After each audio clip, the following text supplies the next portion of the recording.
Blugoblin here. Thank you for joining me for my comic book review for this week in November 2011. I apologize for being really late with this. I've been really busy here lately. You know, stuff with school and work and everything, and I don't have much time to talk about the books that I got for this week. But I want to plug my student, TheMtVernonKid. He just did his comic book review. I watched it and I thought he did a great job. Chris the Jedi, Packer Smacker here on YouTube. He's running behind, but he's catching up, and he's still doing a really good job. He's a rookie in the comic book review world, but he is doing really good, and I appreciate his work ethic. And check those two out, by the way. Another thing I want to say is I'm really excited to start playing this. The Legend of Zelda Skyward Sword. Hell yeah. As soon as I get the chance to, I'm going to fire that bitch up, and I'm going to enjoy it. Now, on to the books. We're going to start things off with the world's greatest superhero, the Amazing Spiderman. This is issue number 674. Dan Slott and Giuseppe Camuncoli. I know I probably mispronounced that name, but the art from Giuseppe is just fantastic. Dan Slott, still a good writer. Now, I mean, come on. The cover should spoil it right there. It's the Vulture's return to Amazing Spider-Man, and it was done really, really good. Very well put together. A little bit of Silver Age, old school storytelling elements, especially with the part with Mary Jane. Very, very old school there. Kind of like a wink and a nod to the actual Silver Age Amazing Spider-Man shit. Interesting character development for the Vulture in here. Very well put together, very well paced out. The storytelling is pretty good. I wasn't exactly a 100% fan of the interaction between Peter and Carly. Them acting all buddy-buddy. I mean, just as soon as they broke up, they're all buddy-buddy again. Whatever. I wasn't really a big fan of that moment, but overall, this book was really good. I enjoyed it. Good pacing, good storytelling. However, I mean, the cover and the storytelling kind of spoils itself. It's the Vulture. I'm sorry for spoiling that, but the Vulture, the real Vulture, is back. It's a nice twist. I'm liking this. It's a good step. It's a step in the right direction for Amazing Spider-Man. So, here you go. Pick this up. I would recommend it. Alright, on to XFactor. XFactor number 227.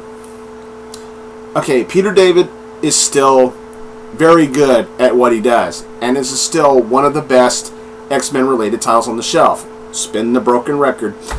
Okay, however, I was enjoying this really, really good until I got to the ending. The ending hurt it for me, because the book itself says, ooh, twist ending.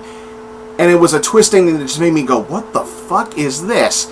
I mean, Peter David is well known for his cliffhangers, but this, I wasn't really feeling this one. The story overall was doing really good, and the ending really hurt it for me. That's just my opinion. The ending is a what the fuck moment, and it's not like that in a good way. It kind of hurt the overall presence of the book, because the actual twist ending that I thought I was going to get was, it could have made this a possible candidate for a pick of the week, but then I saw the actual ending and it really hurt it. It really hurt it really bad. I'm not doubting Peter David's writing ability, but the ending made it suffer. Could have been better. Wow. That's all I can say. Alright, next up, Birds of Prey, number 3. Dwayne Swarzynski, Jesus Size. Great job. This was good. Very good. We get issue 2, we get the big reveal that Poison Ivy is part of the team. That was great. And here we get a further detail as to how Pym is in this New 52 universe. And I'm liking it. Very good. Don't exactly 100% agree with the outfit, but I got to agree with my student, the TheMtVernonKid.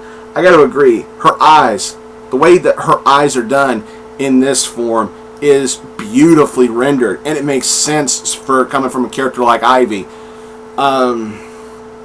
Still, this is even though I'm not a really big fan of the new outfit, this is still the Poison Ivy that I know and love. It's just really well done, really well put together.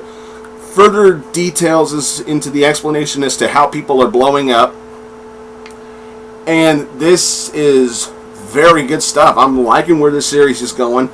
I love the characters. Starling is just amazing. I love her. She's awesome.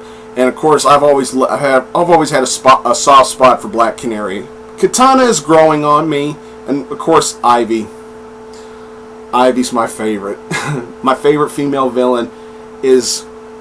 They're doing her right so far in this new 52 universe, and I'm loving it. I love my Ivy. This was really fun. I loved it. I think you should stick with Birds of Prey. All right, Red Hood and the Outlaws number 3. Past tense. This was okay. This was pretty fun.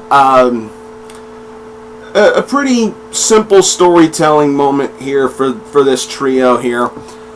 We get looks into the 3 team members' most glorious memories, and for Starfire's most glorious memory kind of let me down. It was an awesome moment, but this is her most glorious memory. Kind of don't agree with that, but it was a good moment. Roy Harper, most glorious memory. It fits his current character right now. And Jason Todd, oh man, kind of one of those sitcom moments for me. This was fun.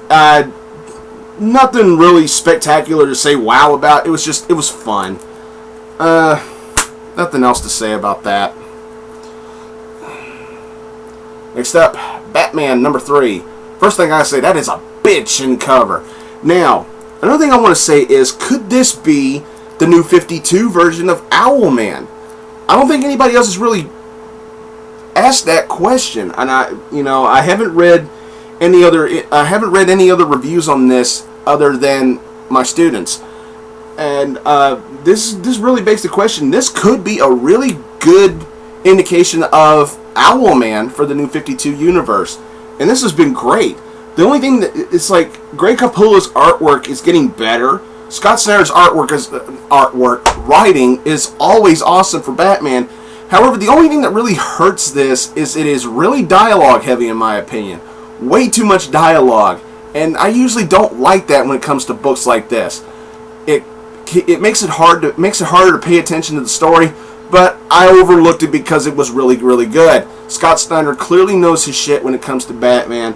And the ending is, woo, yeah. This has been a phenomenal story so far. I'm loving that we're in this new 52 universe at the very beginning, and we're already getting new villains for the Batman Rogues Gallery, and they're really good. Usually new villains don't work because some fans are spoiled by the old ones. But I'm loving these new villains for Batman. This is really good stuff. I really still recommend Batman. Alright. Next up, Justice League number 3. Enter Wonder Woman. Ooh. Jeff Johns and Jim Lee, they failed to disappoint me here. This was awesome. Good dialogue, good storytelling. I loved Wonder Woman's character development in here. It felt so refreshing to see Wonder Woman like this again. Awesome. Just awesome. Not too much from hardly anybody else. It's just Wonder Woman seems to be the main focus here. Her and Cyborg. We get an explanation as to how Cyborg becomes Cyborg in this new universe, and it's kind of reminiscent to his original origin, with some tweaks here and there. Some very good storytelling, very good action. Jim Lee's artwork is still phenomenal as hell. Loved the dialogue from absolutely everybody, and a big reveal at the end for another guy. I don't want to spoil the ending, but the ending was just, yeah. It was one of those yeah moments for me. I loved that. This was great. I'm glad I'm on board with this run of Justice League. Jeff Johns, Jim Lee, thank you so much. This was really good. Awesome. Alright. I'm willing to bet this was my girlfriend's dad's pick of the week, but it's not mine. Sorry, Ken. But I'm going to go ahead and review it anyway. Green Lantern Corps number 3. Although I gotta say, this was really, really good. It was awesome. Got some more of the ring slayers, as they're called. They're stealing more willpower. It seems like the core members that they're fighting, which includes Guy Gardner and a bunch of the other alien Green Lanterns. And I got to agree with Chris, my student. I got to agree with what he said. This particular series is doing exactly what I wanted it to do. It's focusing more on non-Earthling Green Lanterns, and that's a plus. This is really good. Very awesome storytelling. And it could be a pick of the week. It is a pick of the week worthy kind of comic book, but there was a book here that beat it out, and I'll get to that here in a minute. But this had a cliffhanger that just made me go, holy shit! Awesome storytelling, very good. Peter Tomasi still knows how to deliver a Green Lantern Corps story. My only nitpick with Corps is still it doesn't feel like a relaunch. It just feels like it's just continuing from the prior stuff. Still recommend Green Lantern Corps. Time for the pick of the week. The pick of the week goes to Venom number 9. God damn. Oh my god. Rick Remender. My hat's off to you, man. Caselli's artwork, phenomenal. The cover is bitchin', but the story, what happens in this book is what sells it for me. And I saw my old buddy Corum TV review this, and I absolutely agree with him. This was perfect. This is an issue of Venom that equals perfection for me. Oh my god, I fully accept Flash Thompson as Venom now. Yes, I do love Eddie Brock. He is the best Venom, but I accept Flash Thompson as Venom. He is awesome. What happens in this book just blew me away. Just ask my girlfriend. She'll tell you. My girlfriend and I were in the living room. I was reading this under the lamp, and I got to the moments that sold this book, and I literally screamed, "Oh my god!" Because a certain I'm not going to spoil a damn thing. You know, majorly. Minor spoiler at best.